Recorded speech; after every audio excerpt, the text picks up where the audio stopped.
Hanya karena suamiku miskin dan bukan PNS, ayahku selalu menghinanya, bahkan mengusirnya dari rumah. Assalamualaikum sahabat Bunda. Semoga Allah selalu memberikan kesehatan dan kebahagiaan untuk kita semua. Sebelumnya, jangan lupa absen dari daerah mana saja ya Bun, agar silaturahmi kita semakin erat. Hei Ayu, kamu tahu kan, suamimu itu tidak becus. Tampang boleh lumayan, tapi isi dompetnya kosong. Itu percuma Ayu. Mau dikasih makan apa kamu dan anakmu nanti? Kerjanya cuma di kamar mencet-mencet HP, sama keluyuran bawa kamera. Gerutu bapak sambil membanting keranjang berisi sisa dagangan hari ini ke lantai. Aku hanya terdiam. Sudah bosan beradu debat dengan bapak yang selalu merendahkan dan menghina Mas Faiz. Laki-laki yang sudah 2,5 tahun terakhir ini menjadi suamiku. Pekerjaan Mas Faiz memang hanya serabutan. Namun akhir-akhir ini sebetulnya kondisi ekonomi kami sudah mulai membaik. Mas Faiz sudah berhasil memonetisasi channel YouTube yang digarapnya. Dia memang sejak dulu sangat suka membuat konten-konten menarik. Yang penting aku dan Mas Faiz tidak merepotkan bapak dan ibu lagi. Sejak kami menikah cuma hitungan jari aku meminta bantuan kalian ataupun saudara yang lainnya. Itu pun waktu Naisha sakit. Selebihnya kami berjuang dan berdiri di atas kaki sendiri. Ucapku. Kamu itu masih aja belain Faiz. Laki-laki yang bertanggung jawab itu harus punya pekerjaan tetap. Beliin kamu rumah. Bukannya 2,5 tahun terus-terusan ngendok di pondok mertua indah. Mbak Devina yang baru datang turut menceramahiku. Dia kakak satu ayah tapi beda ibu. Rumah Mbak Devina hanya terhalang 2 rumah dari rumah bapak dan ibu. Mbak, apa kamu gak bosan menghina suamiku terus? Kami tidak pernah merepotkan kalian. Bahkan setiap hari aku juga turut andil dalam urusan dapur. Kalian tidak sadar kalau setiap sore kalian juga ikut menikmati sayuran gratis sisa jualanku. Bahkan seringkali kalian mengambil sayuran dari tudung saji rumah ini. Ucapku dengan dada menahan sesak. Tuh Pak, si Ayu semakin gak tahu diri saja. Cuma sayuran sisa saja diungkit-ungkit terus. Cibiknya sambil menginjak seikat kangkung yang tadi dilemparkan oleh bapak. Nyes! Hatiku terasa nyeri. Bapak melihat ke arahku dengan tatapan tidak suka juga. Kamu itu memang terlalu keras kepala, Ayu. Dari dulu juga bapak sudah ngelarang kamu untuk menikah sama Faiz. Orang gak ada pekerjaan kayak gitu. Lihat tuh mbakmu sekarang. Dia sudah punya rumah sendiri dan hidup mapan. Coba kamu dulu mau dilamar sama si Junet. Sekarang kamu sudah jadi istri kepala desa, ucapnya. Hidup di kampung seperti ini memang sangat menjadi sorotan ketika suami memang tidak punya pekerjaan. Terlebih Mas Faiz yang memang pekerja seni tidak terlihat kerja kerasnya di depan bapak. Dia hanya sesekali dipanggil untuk menyanyi di acara nikahan. Selebihnya dia berkutat dengan laptop dan benda pipih di kamarnya. Membuat konten YouTube yang katanya suatu hari nanti bisa menjadi passive income. Benda-benda mahal itu dia sudah memilikinya jauh sebelum dia menikah denganku. Mas Faiz bukan orang berpendidikan rendah. Namun karena pilihan profesi yang tidak nyata ini, dia selalu direndahkan. Bukan hanya dari pihak keluargaku, tapi dari keluarganya juga. Bahkan saat kami menikah, tidak ada satupun keluarga besarnya dari Semarang yang datang ke sini. Sekarang kemana lagi si Faiz pengangguran itu? Masih ngendok aja di dalam kamar. Malah relain istrinya berkeliling jualan. Dasar, memang menantu miskin gak tahu diri. Gerutu bapak. Aku menyeka air mataku. Kupunguti sayuran yang tadi dilemparkan oleh bapak, sementara Mbak Devina masuk ke dalam dan pastinya langsung membungkus masakan yang tersisa. Dia paling malas masak dan sukanya menghabiskan stok yang ada di dalam rumah. Mbak, sisain ayamnya. Itu sengaja aku goreng lembek untuk Nesha, biar gampang nanti dia makannya. ucapku. Nesha putriku yang usianya sudah 1,5 tahun. Alah, kamu itu pelit sekali sih. Sudah miskin, terus pelit lagi. Nanti seret loh rezekimu. Dia tidak menggubris, lalu pergi setelah misinya berhasil. Mengeruk isi dari tudung saji. Aku hanya mengelus dada, lalu berjalan ke kamar kami yang ada di belakang. Kubuka pintunya, nampak Nesha tengah duduk di punggung Mas Faiz yang sedang fokus sama laptopnya. Dia sedang memainkan rambut ayahnya. Mas, kamu sudah makan? Tanyaku. Belum, Dek. Ini tanggung kontenku sebentar lagi mau selesai. Ini sudah banyak subscriber dan jam tayangnya juga sudah lumayan. Semoga impianku bisa segera jadi kenyataan ya. Aku bisa menjadi seperti Raffi Ahmad yang kaya raya hanya dengan hasil ngonten. Ujarnya. Iya, Mas. Aku doakan ya. Semoga cepat-cepat kita punya rumah sendiri dan pindah dari sini. Ucapku sambil terduduk di samping Mas Faiz. Kamu yang sabar ya, Dek. Bulan ini kan penghasilan Mas juga sudah lumayan. Hanya butuh waktu untuk fokus dan konsisten saja. Kamu juga nggak perlu jualan sayur lagi, Dek. Uang kita bisa cukup hanya untuk menyambung hidup. Ucapnya sambil tersenyum dan menoleh ke arahku. Iya, nggak apa-apa kok, Mas. Aku cuma bosan saja di rumah. Lagian para pelangganku juga sudah banyak dan untungnya lumayan. Jadi uang hasil YouTube kamu nanti bisa ditabung. Ucapku. Iya, semoga segera terlaksana ya, Dek. Ini rumah impian untuk kita nanti. Ujarnya sambil menunjukkan sebuah gambar yang terpampang pada wallpaper laptopnya. Brak! Aduh, pasangan tukang ngimpi emang ya. Ngarepin bisa beli rumah besar tapi nggak mau kerja.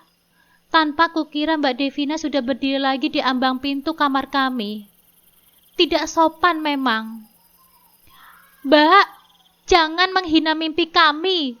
Lagian kamu ngapain sih balik lagi ke sini?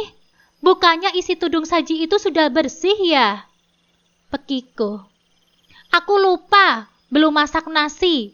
Jadi kesini mau ambil sekalian nasinya. Masa kamu saja yang menikmati nasi dari hasil kerja keras Bapak? Enak banget kamu numpang terus. Ucapnya sambil mencebik. Lalu berjalan meninggalkanku dan Mas Faiz yang saling bertukar pandang. Kamu yang sabar ya, Dek. Maafkan pekerjaan Mas yang tidak keren seperti suaminya Mbak Devina yang kantoran itu. Padahal kan pendapatan Mas sekarang saja juga sudah lebih besar daripada gaji UMR yang ada. Makanya kamu nggak usah jualan sayur lagi. Mending di sini saja bantuin Mas bikin konten biar lebih menarik lagi. Ujarnya. Nggak apa-apa, Mas. Biar nanti ketika kita sukses bisa memberikan kejutan yang indah untuk mereka. Biar mereka menganga melihat tukang ngendon dan tukang sayur, tapi isi rekeningnya lebih besar daripada suaminya Mbak Devina yang pekerja kantoran itu. Ucapku sambil mencoba tersenyum. Mas Faiz tersenyum lembut. Dia laki-laki yang sangat pengertian sebetulnya. Cuma memang karena waktunya habis di kamar, jadi seolah dia laki-laki yang tidak bertanggung jawab terhadap keluarganya. Pernah dulu beberapa kali menggantikanku keliling jualan sayur. Kami bertukar posisi. Aku dimintanya untuk membuat konten agar tidak terlalu berat kerjanya. Namun dalam hitungan hari, jam tayang langsung menurun drastis. Beberapa subscriber live juga. Daripada semakin parah, akhirnya kami bertukar posisi semula. Ini Dek, lihat. Ini uang hasil gajian dari YouTube bulan ini, Dek. Mas Faiz menunjukkan adsense pada gawainya di mana sudah ada uang yang masuk. Alhamdulillah ya Mas. Ini biar ditabung saja buat beli rumah.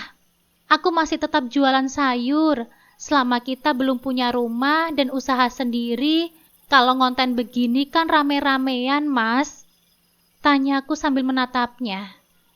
Nesa kini tengah beralih fokus menatap layar laptop dan menonton film kartun kesukaannya. Ya kan semuanya ada plus minusnya, Dek. Kalau kerja kantoran gajinya tetap, tapi setiap bulan sudah pasti dapat segitu. Tapi ya segitu saja. Kalau kayak emas gini bebas. Bisa dapat berkali-kali lipat, tapi bisa juga nggak dapat, ujarnya. Iya ya mas, nggak apa-apa lah. Saat ini yang penting kita bisa makan. Sama uangnya jangan diboros-boros ya mas. Kita lebih baik perih sekarang asal punya rencana dan tabungan buat masa depan kita. Aku pengen buka usaha mas. Jadi sekarang aku akan membantu kamu semampu aku mas, ujarku. Tapi nggak bisa kalau kamu nggak usah keliling jualan sayur lagi, Dek. Mas sakit kalau kamu dihina-hina terus dan dikatain terus sama Mbak Devina, ujarnya lirih. Biar saja, Mas. Sudah kenyang juga aku dari dulu. Nanti setiap bulan boleh aku ngasih uang ibu. Biar bapak nggak rewel terus kalau kita ngasih duit. Jadi anggap saja kita itu ngontrak, ucapku sambil menatapnya. Atau kita ngontrak saja ya, Dek? Dia menatap ke arahku, memberikan ide yang sudah lama terfikirkan olehku. Kalau kita ngontrak, Nesa sama siapa kalau aku jualan sayur, Mas? Kan kalau lagi rewel dia malah gangguin kamu terus. Jadi nggak bisa waktunya untuk ngonten. Nanti malah semakin lama kita nggak bisa kebeli rumah, ucapku sambil melirik ke arah putri kecil kami. Memang selama di sini, dengan keberadaan ibu, aku tidak khawatir ketika meninggalkan Nesha. Kadang Mas Faiz juga nggak bisa full jagain Nesha. Yuk, ayo, ku dengar ibu memanggilku dari luar disertai ketukan pada daun pintu. Bahasan kami terhenti sebentar. Lalu aku berjalan menghampirinya. Ada apa, Bu? Tanyaku. Dipanggil sama bapak. Katanya ada yang mau diobrolin dengan Faiz, ujarnya. Aku mengerutkan kening. Tumben sekali bapak mau ngobrol sama Mas Faiz. Padahal selama ini jika bertemu pun jarang bertegur sapa. Tumben banget, Bu. Ada apa ya? Tanyaku akhirnya. Ibu juga nggak tahu. Temui sajalah. Ibu mau nganter dulu kue dari Bu RT ke rumah Devina. Buat kalian ada di meja makan ya, ujar ibu. Wanita yang tidak pernah berucap kasar maupun menyakiti hati kami selama di sini. Akhirnya aku menggendong Nesha dan mengikuti Mas Faiz yang berjalan ke depan menemui bapak.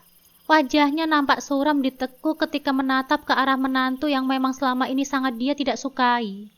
Bapak memanggil saya, tanya Mas Faiz dengan sopan. Kami duduk pada kursi bambu yang berhadapan dengan tempat bapak duduk. Dia menatap tajam ke arah Mas Faiz. Iya, bapak mau bicara serius sama kamu, Faiz, ucapnya. Mau bicara apa ya, Pak? Tanya Mas Faiz pelan. Kemarin juragan seni datang ke sini. Dia sedang mencarikan calon istri untuk anaknya yang duda. Si Hengki itu juga sudah dari dulu suka sama Ayu, ujarnya menjeda. Perasaanku sudah tidak enak dibuatnya. Lalu apa hubungannya dengan saya, Pak? Mas Faiz mengerutkan dahi. Saya menginginkan menantu dengan pekerjaan yang jelas. Anak saya harus memiliki orang yang bisa membahagiakannya, menafkahinya secara lahiriah.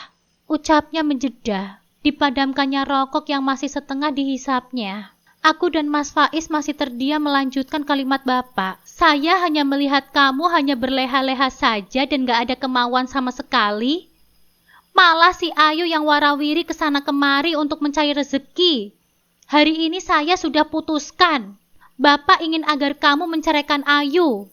Bapak mau menjodohkan Ayu dengan Hengki, yang sudah jelas-jelas memiliki pekerjaan meski hanya seorang supir di pabrik, tapi jelas-jelas dia punya masa depan. Ujarnya pelan, tegas dan penuh penekanan. Ayu nggak mau, Pak. Aku langsung menyambar kalimat bapak. Dia pikir aku itu apa? Semudah itu menentukan hidup dan masa depan hanya karena melihat semuanya dari cangkang. Ayu, dengerin Bapak. Semua ini demi kebaikan kamu.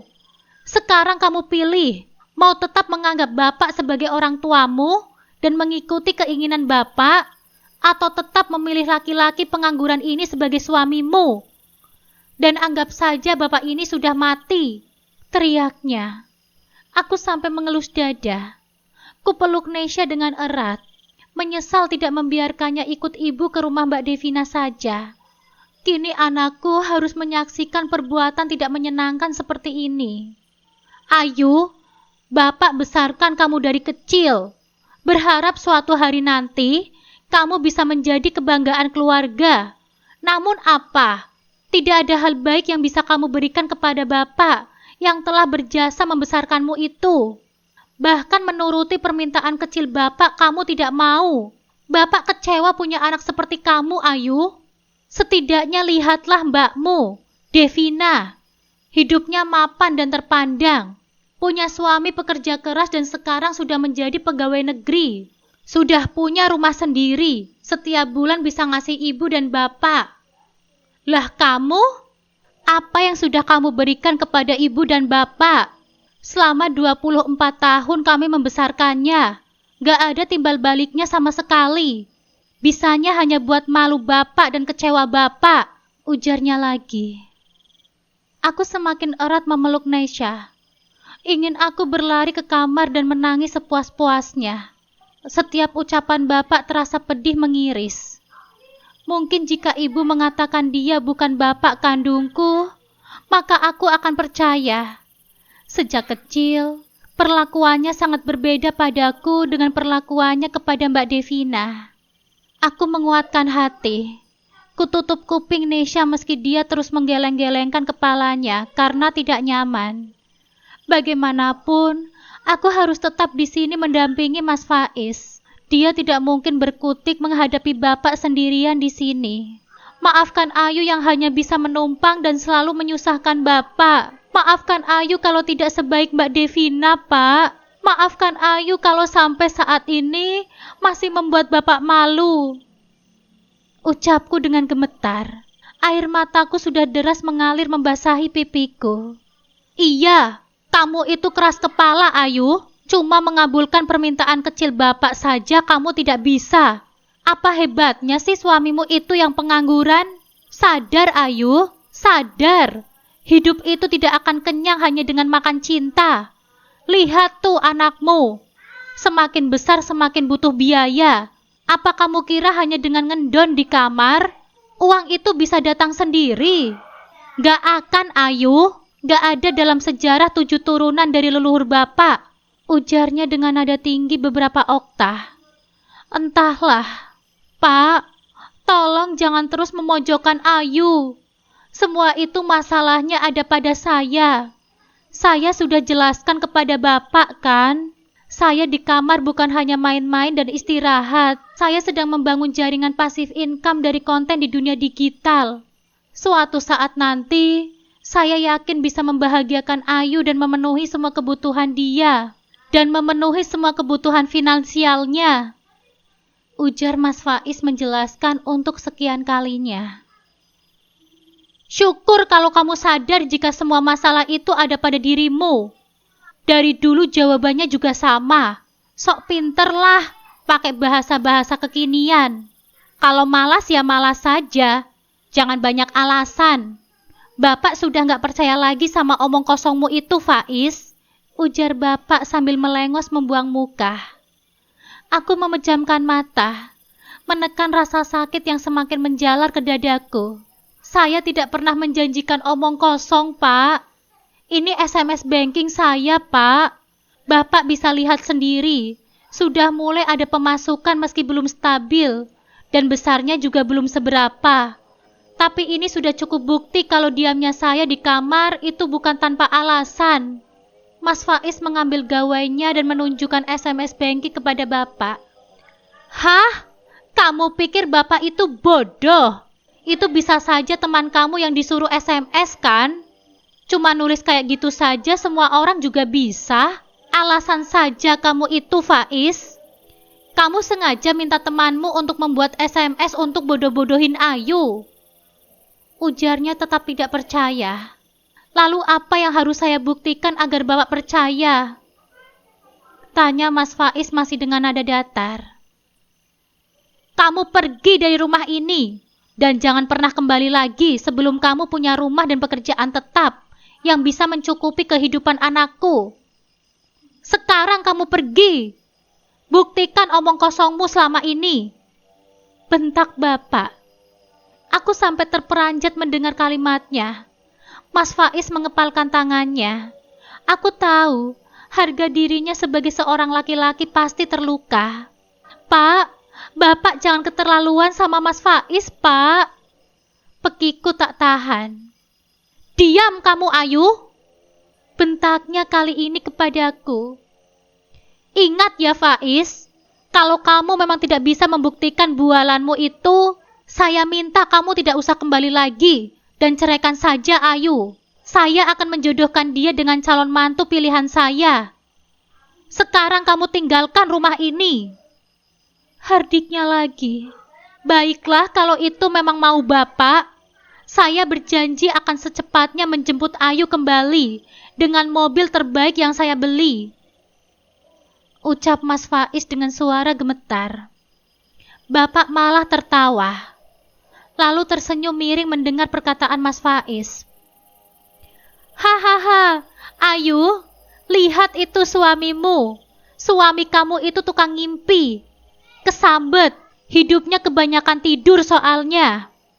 Ujar Bapak sambil menggeleng-gelengkan kepalanya. Dek, Mas pergi dulu ya. Secepatnya Mas akan kembali untuk menjemput kamu dan Nesha. Ucapnya. Enggak Mas, aku ikut. Aku menarik lengannya. Hal itu Mas kembalikan ke kamu, Dek. Mas siap-siap dulu. Ujarnya sambil mengayun langkah cepat menuju kamar kami di belakang. Bapak memang gak punya hati. Pekiku sambil menangis. Aku langsung masuk ke dalam kamar hendak menyusul Mas Faiz. Lebih baik aku pergi daripada di sini tanpa suamiku. Mas Faiz sudah memasukkan peralatan digitalnya pada tas gendongnya. Ada beberapa pakaian yang dia masukkan. Tidak banyak, hanya beberapa helai. Mas, kamu mau pergi kemana, Mas? Aku ikut ya. Aku memegangi tangannya. Kamu yakin mau ikut?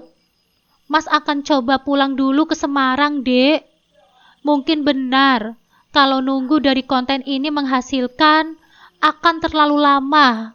Mas mau pinjam uang modal kepada keluarga Mas. Kamu beneran mau ikut? Tapi kamu harus siap menghadapi sikap keluarga Mas yang memang belum merestui pernikahan kita. Mas cuma takut kalau kamu gak kuat, Dek. Lirihnya. Aku terdiam. Dilema pun datang. Sudah 2 tahun kami menikah. Bahkan aku belum mengenal seperti apa rupa mertuaku dan saudara-saudaraku dari Mas Faiz. Pilihan yang Mas Faiz ambil telah benar-benar membuatnya menjadi orang terbuang yang juga dari keluarganya sendiri. Aku akan mencoba, Mas. Lirihku. Dia tersenyum, menatapku dengan sorot mata sendu. Hatinya pasti sangat terluka dengan semua ucapan Bapak. Pegang dulu Nesha ya, Mas. Aku memberikan putri kami yang sejak tadi ketakutan dalam dekapanku. Nesha sayang, ucap Mas Faiz sambil menghujani wajah mungil buah hati kami dengan ciuman. Aku segera membereskan pakaianku. Tekadku sudah bulat, mau ikut kemanapun Mas Faiz pergi. Lagi pula, sikap Bapak sudah sangat keterlaluan. Di mana-mana rasanya tidak ada orang tua yang ingin menjodohkan anaknya yang sudah bersuami kepada pria lain. Bapak sudah benar-benar kelewatan dan egois. Tas gendong usangku sudah penuh dengan pakaian. Yang kubawa kebanyakan pakaian Nesha. Punyaku hanya beberapa potong saja. Ada rasa pedih menatap kamar yang sudah 24 tahun aku tempati. Kini harus aku tinggalkan. Meski rumah ini sering membuatku tidak nyaman, tapi kamar ini menyimpan semua kisah dan kenangan. Sudah, Dek, tanya Mas Faiz kepadaku, yang dia mematung menyandarkan pandangan ke seluruh penjuru ruangan. Aku menoleh kepadanya. Sejenak beradu tatap dengan mata teduhnya, lalu memaksakan diri untuk tersenyum sebagai jawaban kalau aku baik-baik saja. Kalau kamu belum yakin, kamu gak usah ikut. Mas gak lama kok. Secepatnya Mas akan menjemputmu kembali, ujarnya lembut. Aku mau ikut kemanapun kamu pergi, Mas, ucapku. Ya sudah, ayo kita pamitan dulu sama bapak dan ibu, ajak Mas Faiz. Kami berdua melangkah keluar dari kamar, berjalan menuju ke depan di mana tadi bapak mencak-mencak kepada kami. Loh, kalian bawa tas besar mau kemana? Wanita penuh cinta yang kukasihi menatapku dengan heran. Kami mau pamit, Bu, ujar Mas Faiz sambil tersenyum, lalu meraih punggung tangan ibuku dan menciumnya. Aku pun mengikutinya. Pamit kemana? Ibu menatap kami. Tatapannya mulai memancarkan kecemasan. Bapak yang menyuruh mereka untuk pergi, Bu. Buat apa mereka tinggal di sini kalau cuma untuk menjadi beban? Sudah besar bukannya nyenengin orang tua, malah nyusahin orang tua terus. Bikin malu, ujar bapak ketus. Dek, kembali ada benda tak kasat mata yang menghujam dadaku. Aku menghela nafas panjang. Bapak, mereka itu kan anak menantu kita, Pak. Bapak gak baik ngomong seperti itu. Mereka mau pergi kemana, Pak? Mereka kan belum punya rumah. Lagi pula setiap hari juga Ayu jualan sayur. Gak bebanin kita juga kan, Pak? Bapak itu kenapa sih? Kali ini ibu menatap tajam ke arah bapak. Ibu itu terus saja manjain si Ayu. Jadi ngelunjak kan anaknya? Makin seneng saja kalau ibu belain terus kayak begitu. Biar saja mereka pergi. Paling 2 hari juga mereka kembali lagi karena gak dapat makan. Ejek bapak semakin menyesakan. Enggak, Pak. Ayu gak boleh pergi. Ibu gak mau anak cucu ibu pergi. Kasihan Nesya, Pak. Istighfar. Pekik ibu lagi dengan nafas yang naik turun. Mungkin menahan kesal. Sudahlah, Bu. Tidak apa-apa. Ayu ikut pergi sama Mas Faiz. Ayu mau ikut ke Semarang. Kami akan baik-baik saja, Bu. Nanti Ayu akan tengokin ibu, ucapku menenangkan. Hah? Apa? Ke Semarang? Tanya ibu dengan air mata sudah berlinang. Aku mengangguk pelan. Tidak, Ayu. Ibu mohon jangan pergi. Ibu bisa mati karena kangen sama Nesya, ujarnya dengan tangan bergetar meraih tanganku. Biarkan saja, Bu. Biarkan mereka pergi. Biar si Ayu tahu kalau hidup itu butuh duit. Bukan hanya mau makan cinta, ujar bapak menimpali sambil menyulut batang rokok. Setiap ucapannya semakin tajam. Bapak istighfar, Pak. Ayu itu kan anak kandung bapak juga. Nesya itu cucuku. Nggak boleh pergi, ucap ibu dengan suara yang semakin parau karena tersela isak. Maafkan kami ya, Bu. Bapak sudah tidak berkenan lagi kami tinggal di sini. Kami harus pergi. Assalamualaikum, ucap Mas Faiz sambil melangkah. Aku mengayun langkah juga mengikutinya. Bruk! Suara benda terjatuh. Aku menoleh dan nampak ibu terkulai lemas tidak sadarkan diri. Ibu! Aku memutar tubuhku cepat, melepaskan tas usangku dan memburunya. Wanita yang sangat aku sayangi sepenuh hati itu tidak boleh kenapa-napa. Ibu, sadar, Bu. Jangan buat Ayu semakin sedih. Aku menggenggam jemari tangannya yang terasa dingin. Mas Faiz pun mendekat, lalu memeriksa denyut nadi ibu. Sementara aku terisak tanpa henti. Ibu hanya pingsan. Mas panggilkan dokter ya, Dek. Bisiknya sambil mengusap lembut punggungku. Aku mengangguk sambil terus memeluk tubuh ibu yang terkulai lemas di pangkuanku. Kamu gendong Nesya dulu ya, biar Mas bawa ibu ke dalam.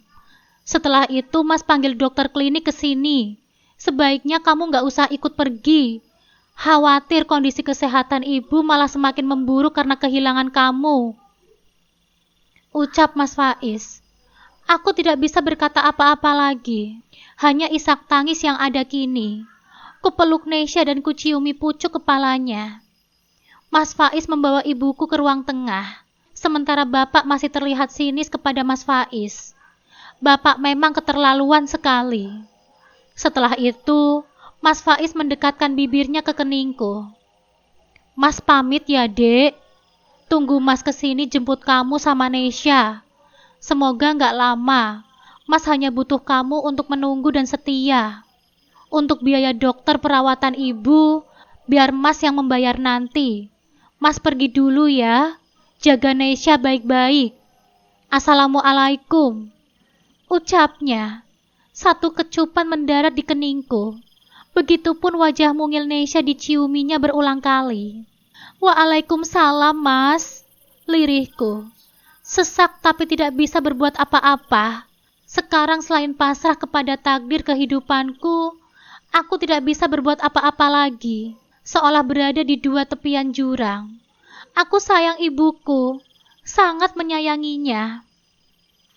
1 bulan setelah kepergian Mas Faiz, kondisi ibu kini mulai membaik. Kehadiran Nesya memang benar-benar obat yang mujarab untuknya. Meskipun ada cucu lain dari Mbak Devina, tapi ibu selalu memperlakukan Nesya dengan istimewa. Ya, meskipun bukan memanjakannya dengan kemewahan, tapi itulah yang aku rasakan.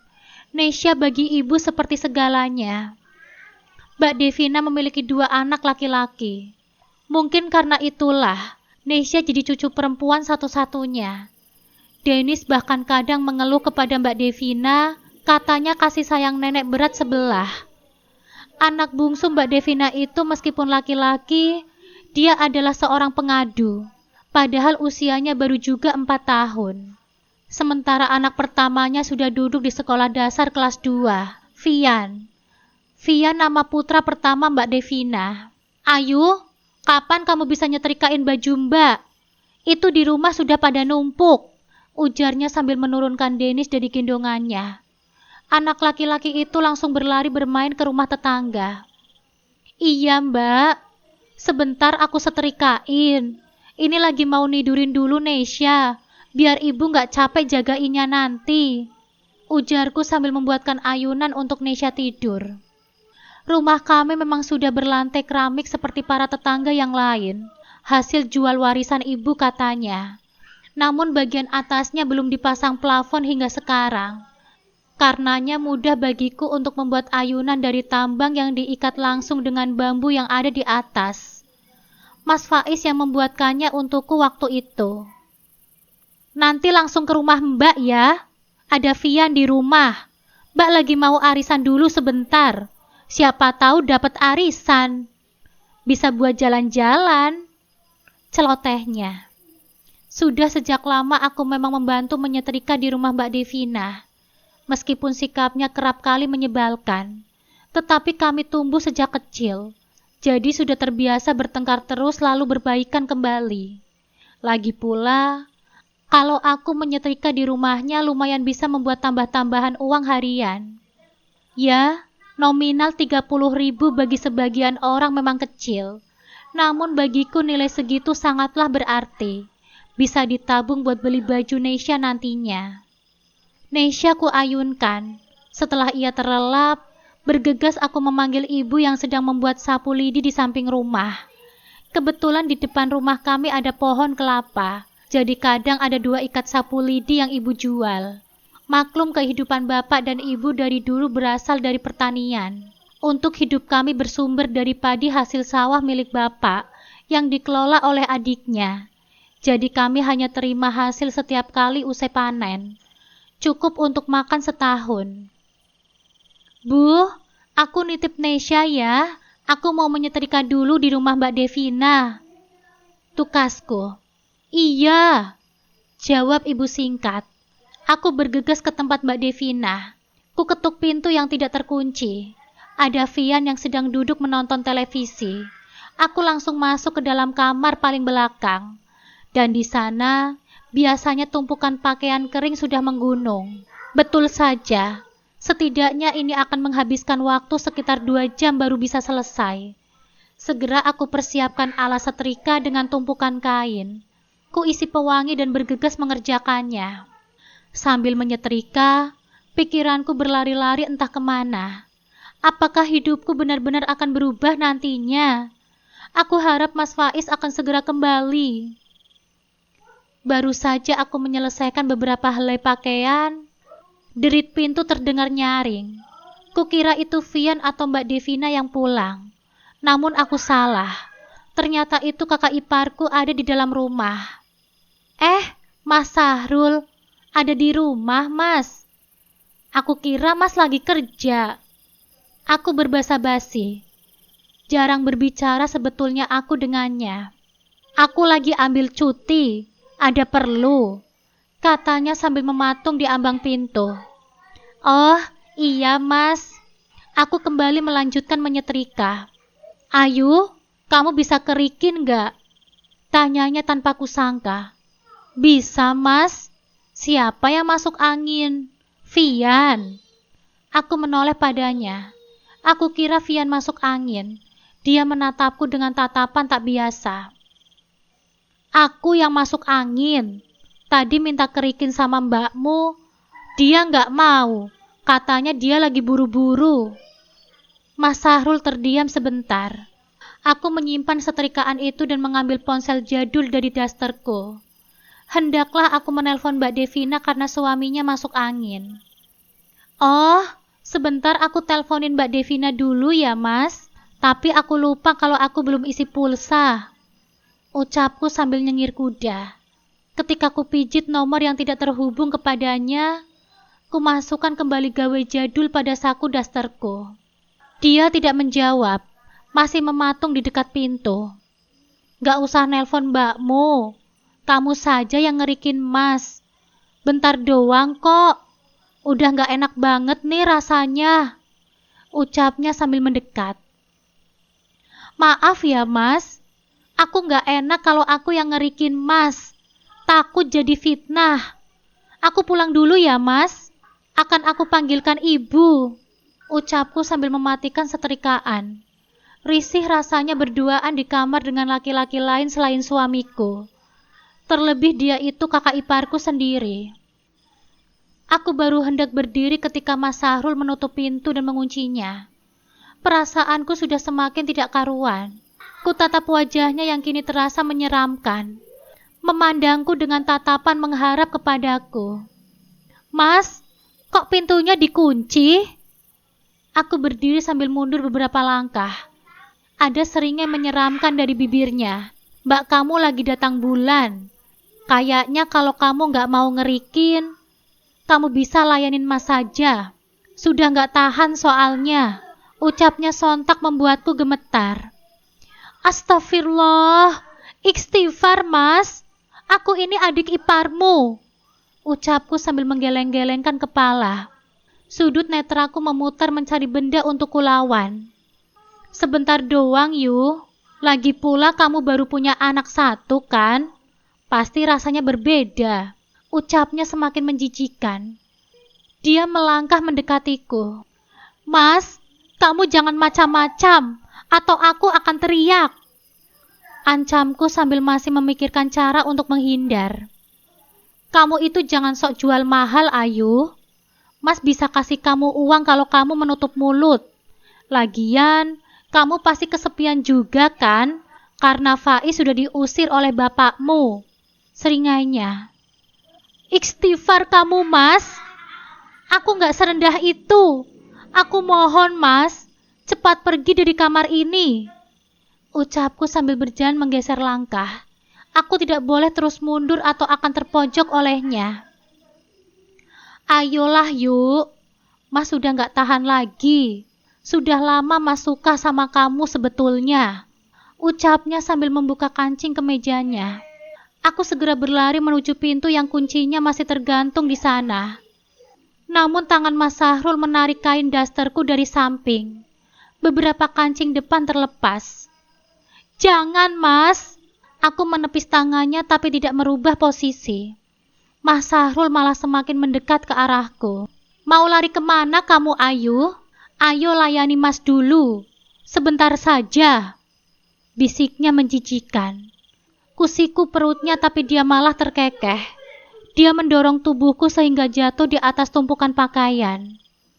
Mas, lepaskan aku. Tok. Satu tangan membekap mulutku. Air mataku sudah mengalir. Kulirik semprotan pewangi untuk menyetrika tergeletak tidak jauh dariku.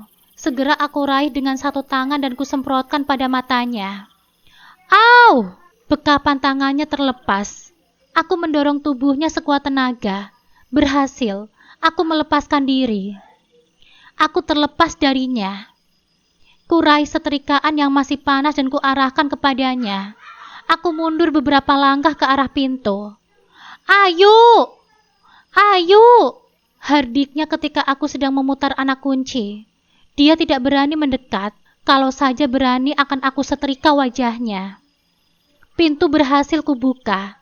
Setrikaan yang panas itu kutarik paksa. Bagaimanapun aku masih khawatir dia menangkapku kembali dan mengunci pintu depan. Vian benar sudah tidak ada. Sudah pergi bermain rupanya. Ayu, jangan berani mengadu kepada siapapun, kalau tidak, kamu akan menyesal. Ancamnya dengan nafas naik turun. Dia berjalan mendekat kepadaku yang sedang membuka pintu depan. Setrikaan masih kupegang di tanganku. Aku melemparkan setrikaan ke arahnya ketika pintu sudah berhasil kubuka. Aku berlari pulang sambil menangis. Tidak menyangka kakak iparku sendiri akan berbuat serendah itu. Kamu kenapa, Ayu? Bajumu kok pada lepas kancingnya? Ibu menatapku. Nesya masih tertidur di ayunannya. Aku tidak menjawab. Aku langsung memeluk tubuh ringkihnya. Kutumpahkan semua rasa takut dan kesal atas kejadian yang aku alami hari ini. Mas Sahrul, Bu. Dia mau melecehkanku. Ucapku di sela isak. Astagfirullah. Ibu mengucapkan istighfar sambil mengeratkan pelukannya kepadaku. Diusapnya punggungku dan ditenangkannya. Namun belum selesai aku melepas semua rasa trauma ini, tiba-tiba terdengar pintu dibuka dengan kencang. Ayu, dasar kamu anak gak diuntung. Malu-maluin bapak saja kamu kerjanya. Teriaknya.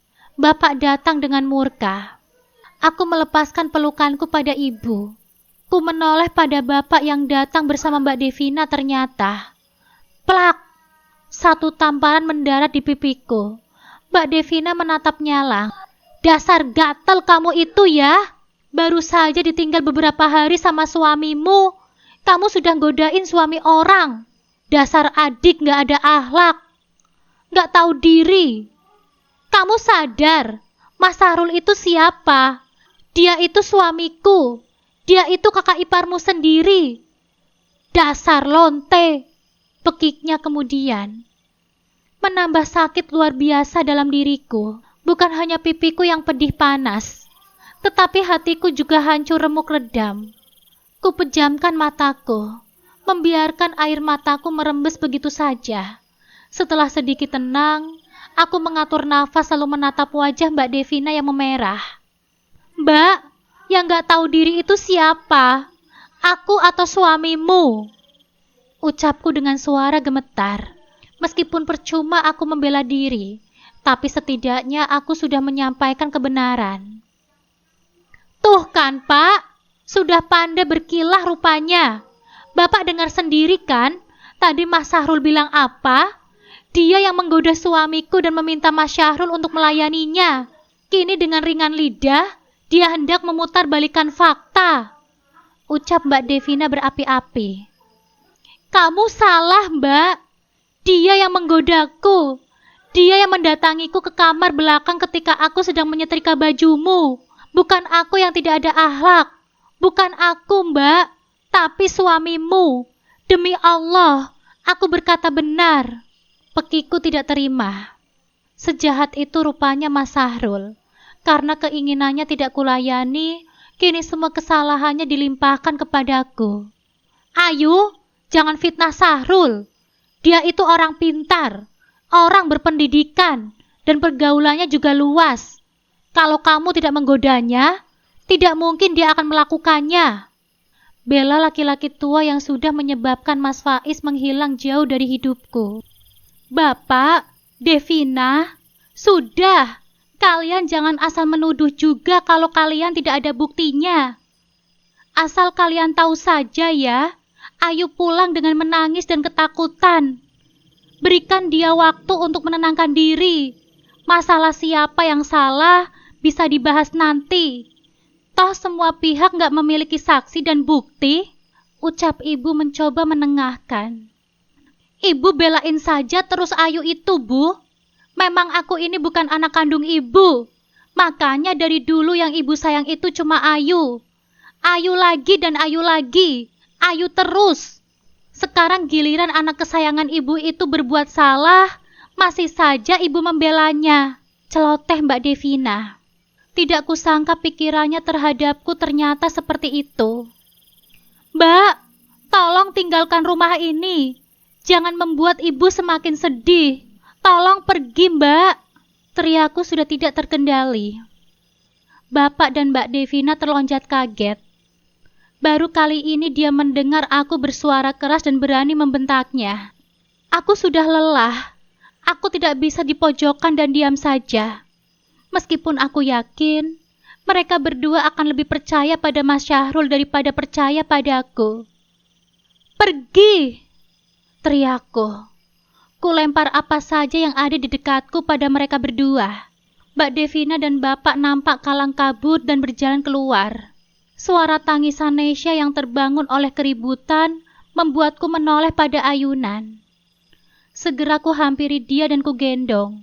Ku tarik nafas perlahan untuk menenangkan hatiku. Sayang, nanti kita telepon ayah ya. Ujarku sambil menciumi pipinya dan ku bawa dia ke kamar belakang. Ku tutup pintunya. Ku peluk Nesya sambil berbaring di atas ranjang. Gadis kecilku menggeliat dan menatapku heran. Air mata ini terus mengalir. Sakit, sesak dan tidak tahu harus mengadu kepada siapa lagi sekarang. Kuraba gawa yang tidak bernyawa ini. Gawa ini ponsel lama yang hanya bisa menerima panggilan telepon dan SMS. Belum bisa akses internet.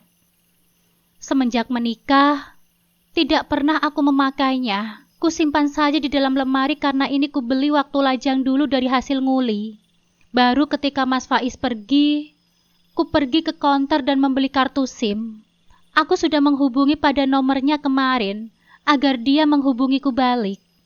Sepertinya telepati di antara kami masih terpatri. Ponsel jadulku berdering. Mas Faiz menelpon. Dengan berbinar bahagia, aku segera mengangkat panggilan darinya, berharap mendapatkan kabar baik dari seberang sana. Halo, Assalamualaikum Mas, sapaku. Waalaikumsalam, kalian sedang apa Dek? Suara baritonya terdengar sedikit serak. Aku sedang di kamar bareng sama Nesya, Mas. Kamu lagi ngapain? Kok suaramu serak kayak begitu?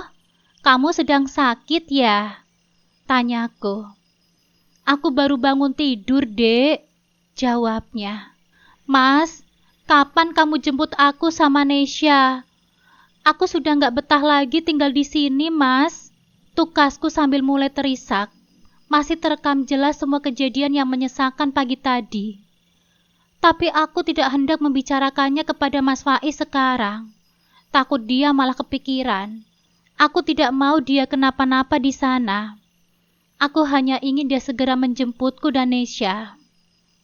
Kamu yang sabar ya, Dek. Mas akan segera menjemput kamu. Doakan saja, semoga semuanya lancar, ucapnya. Tapi aku gak mau nunggu kamu sukses dulu baru pergi, Mas. Aku mau ikut kamu sekarang. Jemput aku sekarang, Mas. Aku terisak. Kamu jangan sedih kayak begitu dong, Dek. Kalau kamu Mas jemput sekarang, nanti bagaimana dengan ibu? Keadaan kita masih ngap-ngapan, Dek. Aku tidak mau kamu sama ibu malah menderita nantinya. Banyakin zikir ya, Dek. Mas juga kangen. Kangen banget sama kalian. Lirihnya. Air mata ini semakin deras mengalir. Aku bukan hanya kangen, Mas. Aku takut. Benar-benar takut kejadian seperti tadi terulang lagi. Aku takut. Bagaimana kalau pada saat itu aku tidak bisa menghindar lagi? Aku tidak bisa sendirian di sini, Mas. Tidak bisa. Namun itu tak mampu kuucapkan kepadanya. Hanya bergaung dalam dadaku. Dek, kok diem? Suara Mas Faiz membuyarkan memoriku. Aku menarik nafas panjang. Lagi nungguin kamu ngomong, Mas. Aku takut. Aku takut sendirian di sini, Mas. Gumamku sambil menghembuskan nafas melepas beban. Dia terkekeh. Suara tawanya masih sama. Hanya saja kini aku tidak bisa menatap deretan gigi putihnya yang menambah manis tawanya. Iya. Masa Mas ngomong sendiri sih, Dek? Kamu mau cerita apa? Ayo Mas dengarkan. Nesya di mana, Dek? Tanyanya.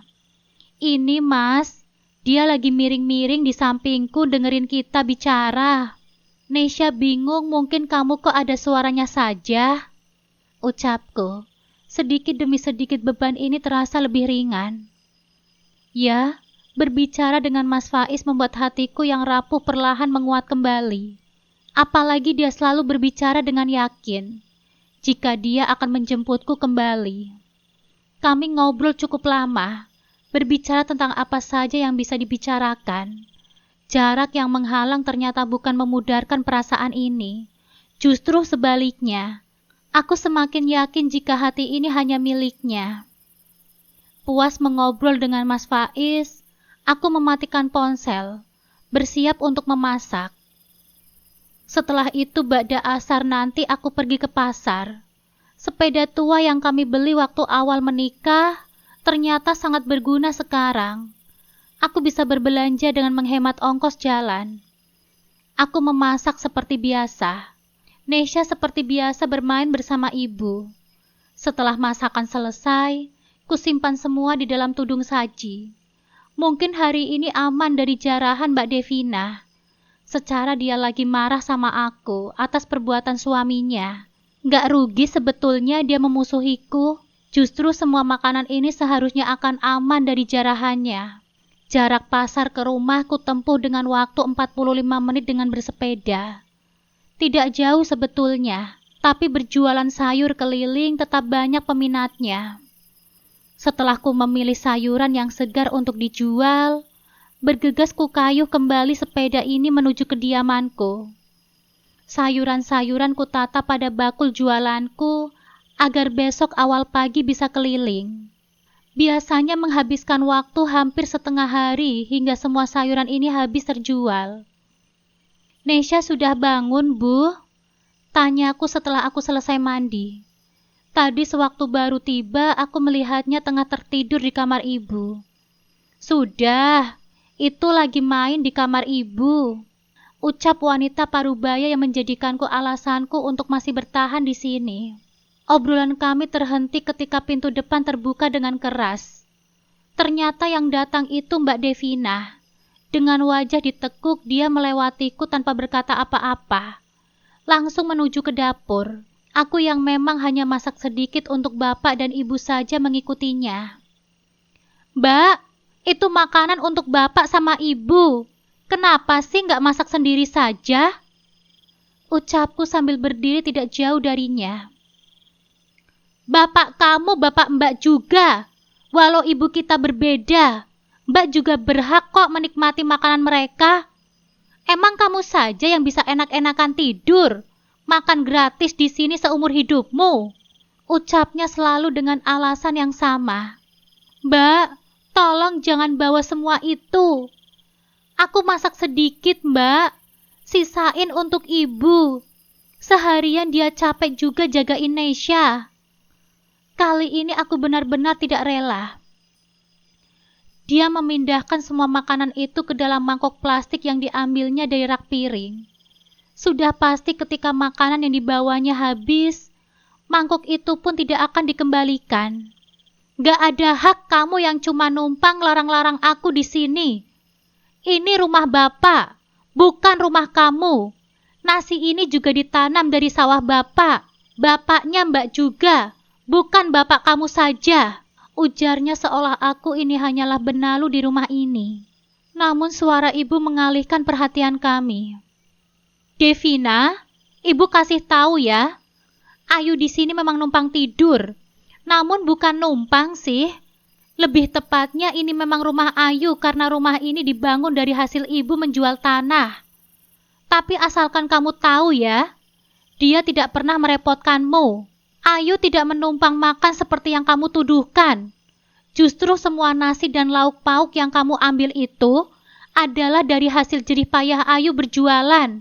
Bukan dia yang menumpang, tapi ibu dan bapak yang selama ini menumpang makan rezekinya Ayu. Aku menoleh. Ibu datang dan menjabarkan semua itu kepada Mbak Devina. Dulu dia tidak pernah berbicara seperti itu karena takut Mbak Devina yang memang bukan anak kandungnya akan tersinggung. Benar saja, Mbak Devina meletakkan semua makanan itu kembali ke atas meja, dengan setengah dibantingnya. Dia menoleh kepada ibu. Jadi ibu mau bilang, kalau aku selama ini meski rumah terpisah, tapi tetap numpang makan di sini. Jadi ibu kini mau banding-bandingkan aku sama Ayu. Kalau Ayu itu lebih baik di mata ibu. Ucapnya dengan nafas naik turun seperti menahan kesal. Ternyata ibu pun sama perhitungannya. Jadi selama ini, ibu juga gak ikhlas kalau aku ikut makan rezeki kalian. Hidup serba kekurangan saja sombong. Pantas saja rezekinya seret. Ibu lupa ya, kalau setiap bulan aku ngasih jatah untuk bapak. Lalu kenapa di mata ibu, Ayu itu selalu lebih baik daripada aku? Bahkan setelah terbukti dia menggoda suamiku. Dia itu tidak lebih daripada seorang pelacur. Teriaknya sambil mendorongkan mangkok plastik yang sudah diisinya dengan makanan. Alhasil sayuran itu tumpah ke lantai. Mangkuknya menggelinding menjauh seolah takut akan perdebatan kami. Ibu melangkah menghampiri Mbak Devina. Plak! Aku terkesiap. Ibu menampar Mbak Devina. Wanita lembutku kini berubah menjadi garang. Maafkan ibu yang sejak kecil terlalu memanjakanmu, Devina. Ibu selalu takut kalau kamu merasa kasih sayang ibu berbeda untukmu dan Ayu. Karena itu, ibu selalu memberimu kebebasan. Ibu tidak pernah melarang bapakmu untuk mengikuti semua keinginanmu. Tapi ternyata, itu cara didikan yang salah, sehingga kamu menjadi seperti ini sekarang. Ujar ibu sambil menggelengkan kepalanya. Kenapa ibu menamparku? Apa salahku, Bu? Mbak Devina memekik. Dipeganginya pipinya bekas tamparan ibu. Maafkan ibu, Devina. Jika ada orang yang mengatakan salah satu putriku itu pelacur dan merendahkannya hingga serendah itu, ibu tidak akan tinggal diam. Ini bukan hanya untuk Ayu, tapi juga untuk kamu. Ibu yakin dan hafal betul sifat Ayu. Dia tidak mungkin berbuat seperti itu. Kalau memang dia mau melakukannya, kenapa juga harus pulang dan berlari meninggalkan suamimu? Dia bisa saja diam-diam melayaninya. Tapi Ayu tidak melakukannya. Dia mengerti adab dan punya iman. Ibu sarankan, kamu berhati-hati dengan suamimu. Kalau kali ini dia menggoda Ayu, bukan tidak mungkin dia juga bisa menggoda wanita lain. Ujar ibu panjang lebar. Aku yang tertegun, menganga dibuatnya. Wanita yang kukenal lembut dan lebih banyak diam itu ternyata bisa marah sehebat itu. Aku adukan perbuatan kalian kepada bapak, ibu dan anak miskin yang gak tahu diri. Ucapnya pedas, lalu dia melengos pergi. Aku mengelus dada. Kutatap ibuku dengan netra berkaca-kaca. Ibu! Aku berhambur memeluknya dan menangis sekali lagi. Menumpahkan seluruh rasa yang bercampur baur tak karuan. Setelah puas menangis, Bergegas aku menjemput Nesya yang sedang bermain di kamar ibu. Pantas saja dia tidak mencari keberadaan kami. Ternyata gadis kecilku tengah tertidur di lantai sambil memeluk boneka panda miliknya. Boneka satu-satunya yang dibelikan oleh ayahnya pada ulang tahun pertamanya. Aku memangkunya. Segera kupindahkan ke kamar. Sebentar lagi azan maghrib menjelang. Aku kembali mengambil gawai dan mengulir layar dengan tombol. Berharap Mas Faiz akan menelponku lagi. Tapi ternyata tidak. Malah ada pesan SMS masuk. Yuk, itu mbak kamu kenapa? Tumben-tumbenan dia datang ke pengajian. Sekarang nangis-nangis sambil koar-koar. Katanya kamu itu menggoda suaminya. Ibu mendukung kamu karena kamu anak kandungnya. Dia terus menjelek-jelekan kamu di sini, yuk. Tulisnya. Aku tidak bisa membalas karena tidak punya pulsa. Ini baru mau maghrib. Terdengar azan baru saja dikumandangkan. Betapa malunya aku dengan perbuatan Mbak Devina. Apakah dia tidak berpikir kalau semua orang hanya akan simpati di depan dan bisa saja ada yang mencibir di belakang? Tring, tring, tring. Widya teman baikku mengirimkanku pulsa Rp5.000. Nanti aku ganti ya. Makasih, tulisku. Kamu gak kesini yuk. Ibu-ibu masih pada ngerumunin kakakmu tuh. Semua nampak simpati karena dia menangis terseduh-seduh. Lagian mereka pasti percaya karena dia bukan anak kandung ibumu. Nama baikmu tercoreng yuk.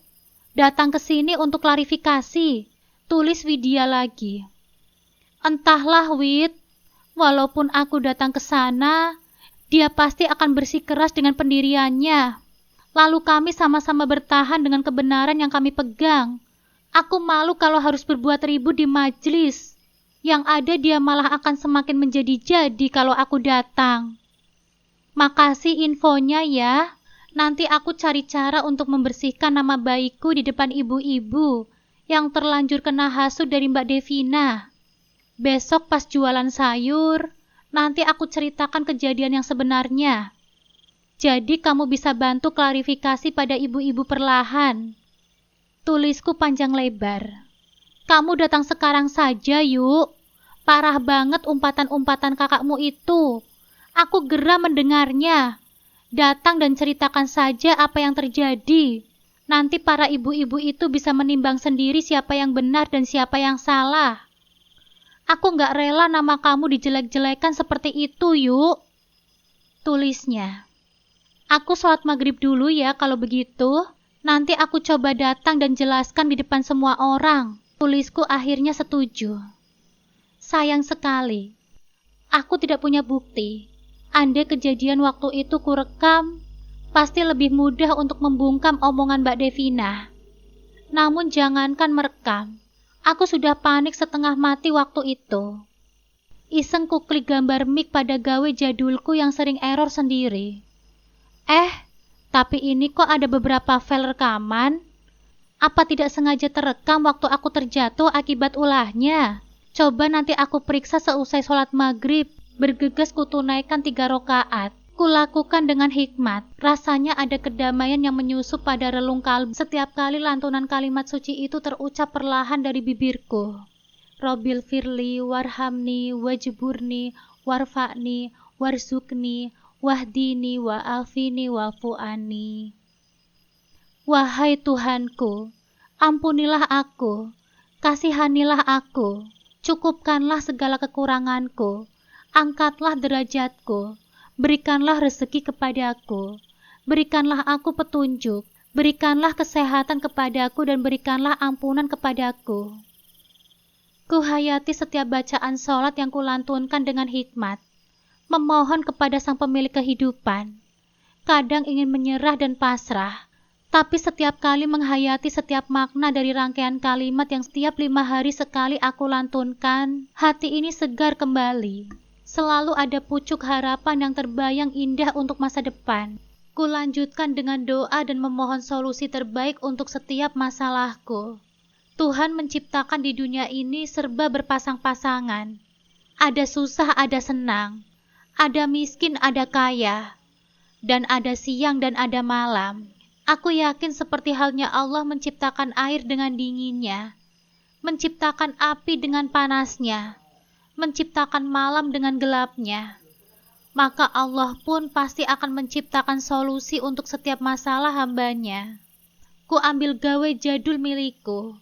Ku periksa file pada memori rekaman yang ada di sana. Tanggalnya sama dengan tanggal kejadian aku ketika di rumah Mbak Devina. Ku tekan file itu dan ku dengarkan dengan saksama. Alhamdulillah ya Allah, lirihku. Rupanya pas aku mau menelpon Mbak Devina, saking sudah gugupnya aku malah menekan tombol rekam. Meskipun tidak seluruhnya percakapan itu terekam, tapi sedikit kalimat ini bisa membantuku untuk membersihkan nama baikku di depan para ibu-ibu pengajian. Mungkin memori yang penuh hanya mampu menangkap sebagian. Aku segera memakai gamis yang sudah lama tidak pernah aku pakai. Gamis kesayangan. Gamis yang dibelikan oleh Mas Faiz waktu mau hari raya. Sejak aku memiliki Nesya, baru beberapa kali aku ikut ke pengajian lagi.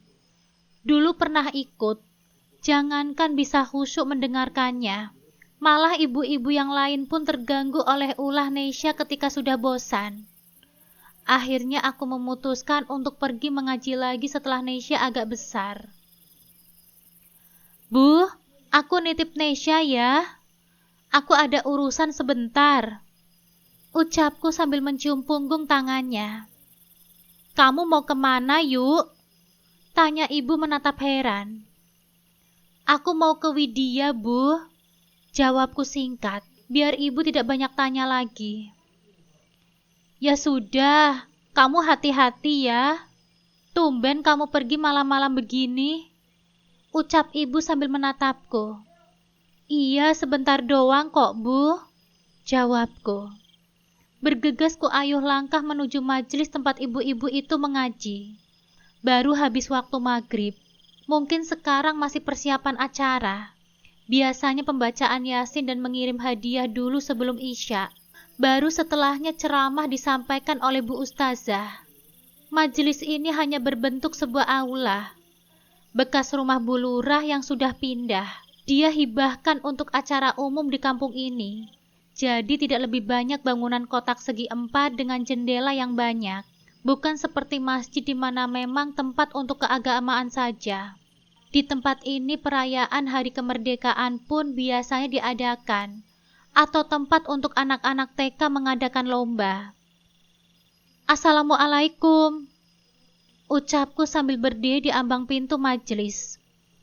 Waalaikumsalam, jawab para ibu-ibu yang ada di dalam dengan serempak. Tuh kan, dia itu selain gak punya akhlak, juga gak punya muka.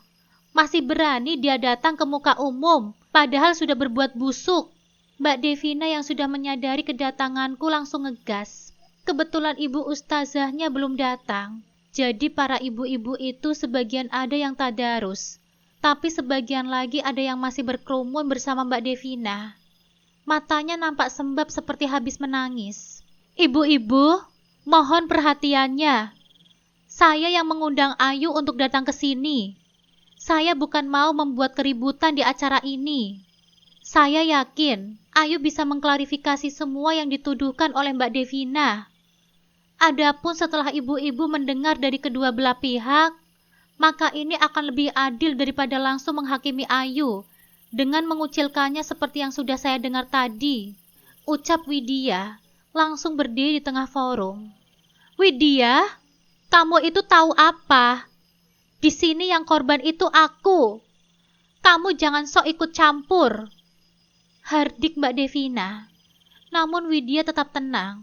Sambil tersenyum dia memanggilku untuk ke tengah. Mbak Devina, bisa tenang dulu tidak? Sejak tadi aku mendengarkan Mbak Devina menyampaikan sebuah berita yang sangat menjatuhkan nama baik Ayu. Mbak Devina mengatakan, jika Ayu ini sebagai wanita penggoda, yang demi uang recehan berani menggoda suami Mbak Devina ketika di rumah kosong, sengaja datang dengan pakaian yang menggoda dan banyak lagi yang tadi saya dengar. Karena ini menyangkut nama baik seseorang, sebaiknya kita dengarkan penjelasan dari kedua belah pihak. Kebetulan acara kita juga masih beberapa menit lagi dimulai. Silahkan Ayu, ujar Widya panjang lebar. Assalamualaikum ibu-ibu. Saya sudah mendapatkan informasi tentang hal yang beredar di sini. Saya tidak akan menyalahkan siapapun, tetapi saya ingin menyampaikan kebenaran yang sebenar-benarnya. Ucapku terjeda. Kulihat beberapa orang sudah memandang tidak suka. Mungkin benar, mereka sudah percaya pada apa yang Mbak Devina katakan. Widya, boleh saya pinjam pengeras suara? Aku menoleh pada Widya. Dia pun mengangguk. Beruntung dia memang cukup aktif dan dipandang juga dalam setiap perkumpulan ibu-ibu. Jadi tidak ada yang berani menentangnya juga. Bisa dikatakan kalau Widya ini adalah salah satu kader dari kampung kami. Bismillah, gumamku lirih ketika mengeluarkan gawe jadul dari saku gamisku. Kutekan file rekaman yang tadi sudah kuperiksa. Meski tidak lantang, tapi cukup terdengar jelas percakapan yang terjadi sebelum kejadian menjijikan itu kualami. Obrolan antara aku dan Mas Syahrul mulai terdengar. Semua hadirin kini terdiam dan mendengarkan. Sementara Mbak Devina memandangku penuh kebencian. Astagfirullah. Istighfar, Mas. Aku ini adik iparmu. Terdengar suaraku mengawali rekaman ini. Sebentar doang yuk. Lagi pula kamu baru punya anak satu kan? Pasti rasanya berbeda. Kali ini ucapan Mas Syahrul terdengar jelas. Mas, jangan macam-macam, atau aku akan teriak. Nada suaraku penuh ancaman. Kamu jangan sok jual mahal gitulah yuk. Mas bisa kasih kamu uang kalau kamu tutup mulut. Lagian kan, kamu pasti kesepian juga kan? Faiz bukannya sudah diusir oleh bapak ya? Ucap Mas Syahrul lagi. Sontak wajah Mbak Devina merah padam. Kali ini pandangan yang penuh kebencian dari para ibu-ibu itu juga sudah memudar. Aku mengembalikan pengeras suara itu pada Widya sambil mengucapkan terima kasih. Mbak Devina berdiri dan menghampiriku. Mungkin dia mau meminta maaf dan memelukku karena telah mendengar semua kebenarannya. Namun tanpa kusangka, ponsel jadul yang masih kupegang direbutnya, lalu dibanting dengan sekuat tenaga ke lantai. Piar! Penutup belakang ponselku terlepas. Aku menatap terkesiap. Dia masih belum puas rupanya. Diambilnya bagian yang masih menyatu itu dan membawanya lari keluar. Mbak! Jangan, Mbak! Aku yang sudah mendapatkan kesadaranku kembali mengejarnya. Namun sial, ponselku dilemparkannya kepada kolam ikan yang ada di samping bangunan ini. Ya Allah! Aku menangis sambil terduduk di tepi kolam. Itu balasan bagi orang yang sudah mempermalukan saudaranya di muka umum. Kamu sadar tidak? Sekarang apa pandangan semua orang kepada Mas Syahrul dan mbakmu ini? Pekiknya. Mbak Devina yang memulai semuanya. Mbak yang menjelek-jelekanku di muka umum. Aku datang hanya untuk mengklarifikasi, Mbak. Kenapa Mbak menyalahkan aku sekarang? Pekikku sambil menyeka air mataku. Memang kamu itu iri kan sama kehidupan Mbak dan Mas Syahrul yang serba kecukupan? Kamu selalu nyari cara agar kami saling berpisah. Kamu selalu ingin membuat nama kami jelek di mata umum. Dasar adik gak punya moral. Teriak Mbak Devina.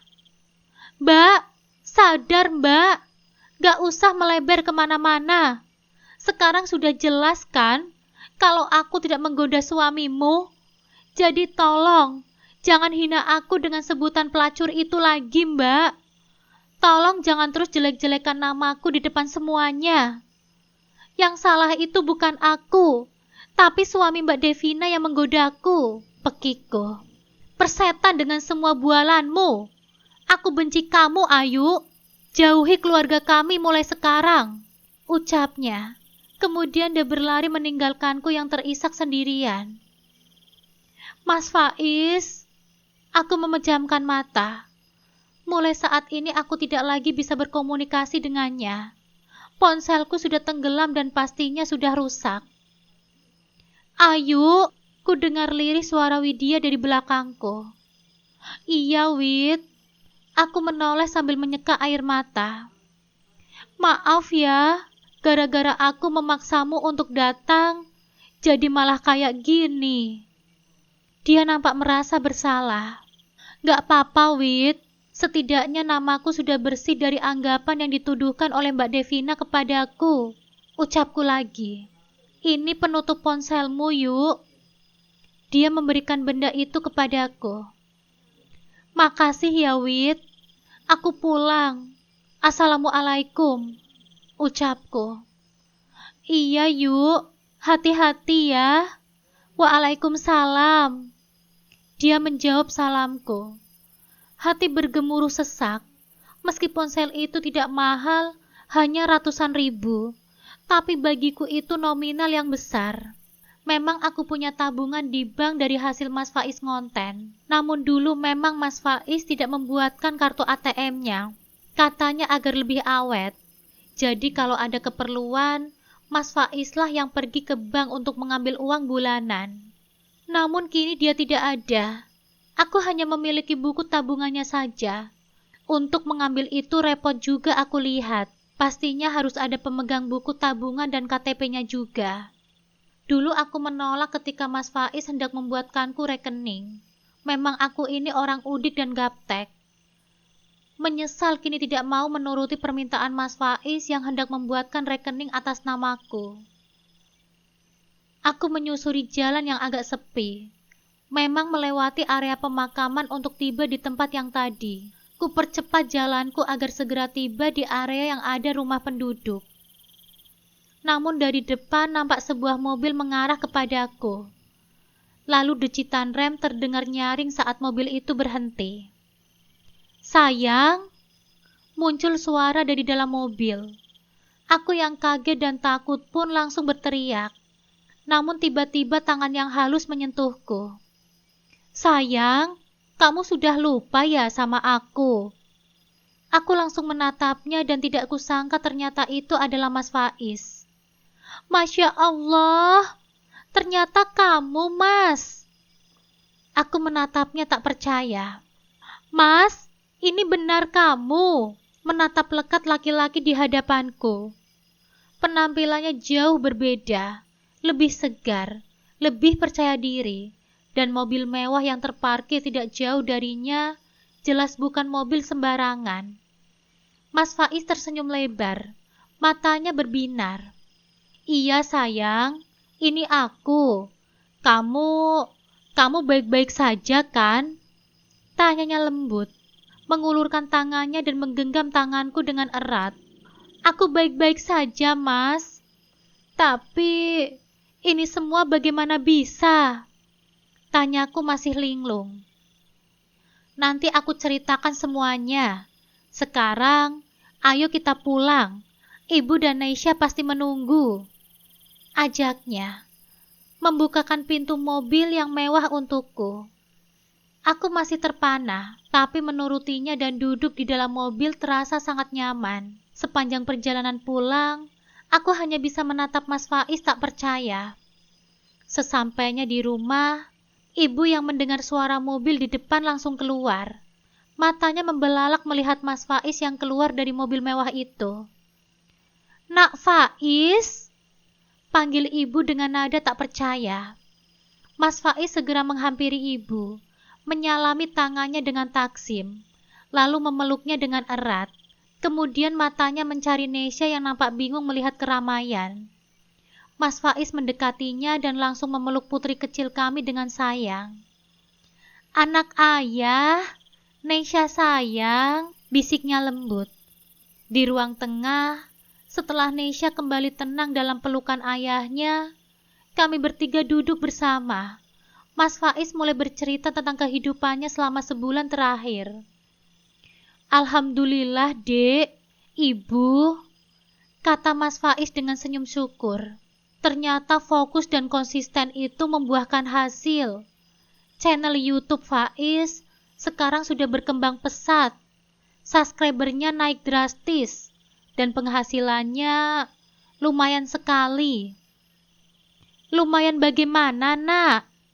Tanya ibu penasaran. Mas Faiz mengeluarkan ponselnya dan menunjukkan layar m-banking kepadaku dan ibu. Mataku membulat tak percaya melihat angka yang tertera di sana. Ratusan juta rupiah. Ini beneran, Mas? Tanyaku dengan suara tercekat. Mas Faiz mengangguk sambil tersenyum. Benar, sayang. Bahkan lebih dari cukup untuk membeli rumah impian kita. Setelah ibu masuk ke dalam kamar untuk beristirahat, aku menceritakan semua kejadian yang aku alami selama Mas Faiz pergi. Termasuk perlakuan bapak dan fitnah keji dari Mbak Devina dan Mas Sahrul. Mendengar ceritaku, rahang Mas Faiz mengeras. Matanya yang tadi berbinar, kini nampak gelap oleh amarah. Apa?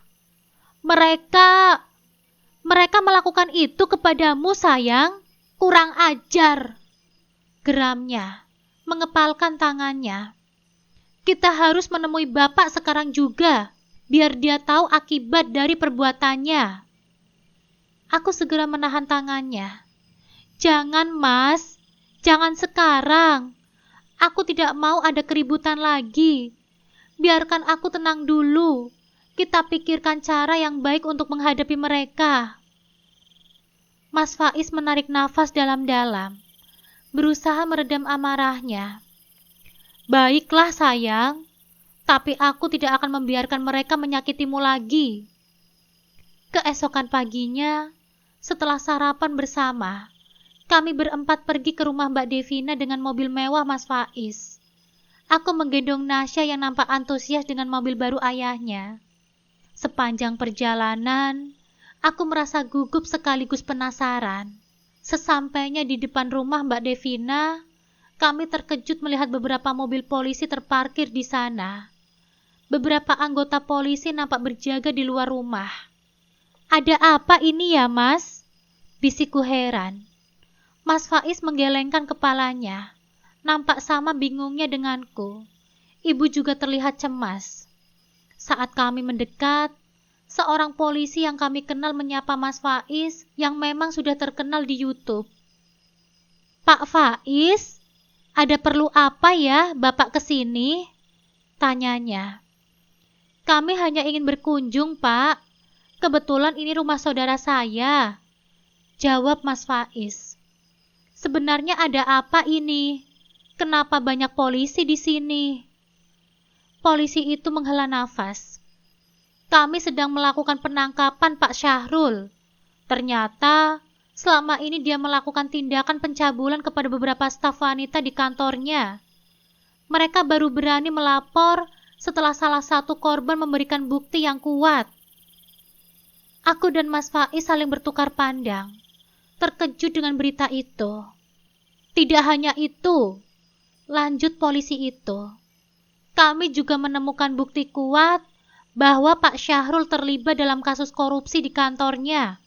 Jadi penangkapannya ini terkait 2 kasus sekaligus. Berita itu bagaikan petir di siang bolong. Dari dalam rumah terdengar isak tangis yang memilukan. Kami melihat Mbak Devina keluar dari rumah dengan wajah pucat dan mata sembab. Dia menangis terseduh-seduh saat melihat suaminya digiring oleh polisi. Ibu menghampirinya dan mencoba menenangkannya. Meskipun raut wajahnya juga menunjukkan keterkejutan dan kekecewaan. Setelah situasi di rumah Mbak Devina sedikit mereda, kami bertemu dengan bapak yang nampak bingung dan khawatir. Mas Faiz dengan tenang menceritakan tentang keberhasilannya sebagai seorang YouTuber. Aku menggendong Nesya yang sesekali menunjuk mobil ayahnya dengan riang. Bapak dulu merendahkan pekerjaan aku.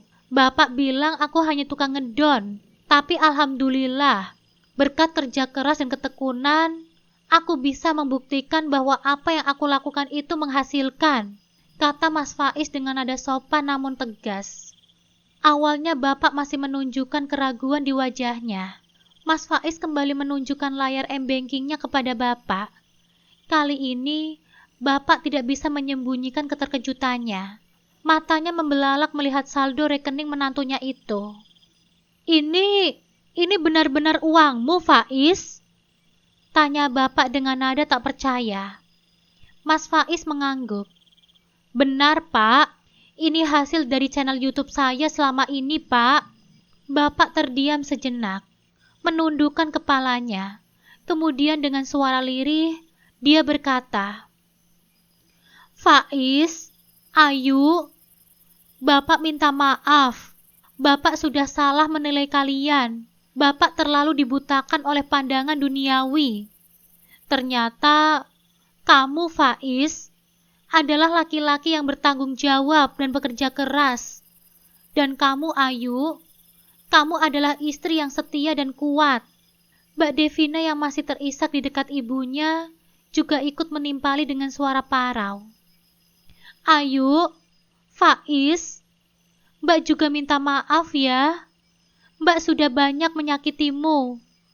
Ayu, Mbak terlalu iri dan dengki kepadamu. Maafkan Mbak ya, Yu. Aku dan Mas Faiz saling bertukar pandang. Meskipun hati ini masih menyimpan luka, melihat penyesalan di wajah Bapak dan Mbak Devina, aku merasa sedikit lega. Mungkin inilah awal dari babak baru dalam hubungan kami. Setelah kejadian yang menggemparkan itu, suasana di rumah bapak dan ibuku perlahan berubah. Penyesalan mendalam nampak jelas di mata mereka. Bapak tidak lagi merendahkan Mas Faiz. Justru kini sering meminta nasihat tentang investasi dan perkembangan dunia digital. Ibu semakin menyayangi kami, terutama Nesya yang menjadi penghibur lara di hatinya. Mbak Devina menjalani hari-harinya dengan penuh kesedihan dan rasa malu. Kasus Mas Sahrul menjadi buah bibir di kampung. Harta yang selama ini dibanggakannya ternyata hasil dari perbuatan haram. Ia harus menghadapi kenyataan pahit seorang diri, karena teman-teman arisannya perlahan menjauh. Aku dan Mas Faiz memutuskan untuk tetap tinggal bersama ibu untuk sementara waktu. Rumah impian yang terpampang di layar laptop Mas Faiz kini bukan lagi sekedar angan. Dengan penghasilan yang terus meningkat, kami berhasil membeli sebuah rumah yang cukup besar dan nyaman, tidak jauh dari rumah ibu. Kehidupan kami jauh lebih baik. Aku tidak perlu lagi berjualan sayur keliling. Waktuku kini kuhabiskan untuk membantu Mas Faiz membuat konten YouTube yang semakin kreatif dan menarik. Kami menjadi tim yang solid, saling mendukung dan menguatkan. Fitnah yang dulu sempat mencoreng namaku perlahan menghilang. Para ibu-ibu pengajian yang dulu termakan hasutan Mbak Devina, kini berbalik simpati setelah mengetahui kebenarannya. Bahkan beberapa kali mereka datang ke rumah ibu untuk meminta maaf kepadaku. Mas Faiz membuktikan bahwa kesuksesan tidak selalu datang dari pekerjaan kantoran dengan dasi dan sepatu mengkilap. Kreativitas dan ketekunan di dunia digital pun bisa menghasilkan pundi-pundi rezeki yang tidak terduga. Aku belajar satu hal penting dari semua ini. Jangan pernah menilai seseorang hanya dari luarnya saja. Suamiku, yang dulu direndahkan karena pekerjaannya, kini menjadi kebanggaan keluarga. Cinta dan keyakinan kami pada akhirnya mampu mengalahkan segala hinaan dan prasangka. Dan yang terpenting, keadilan selalu menemukan jalannya, meski terkadang terlambat. Tamat.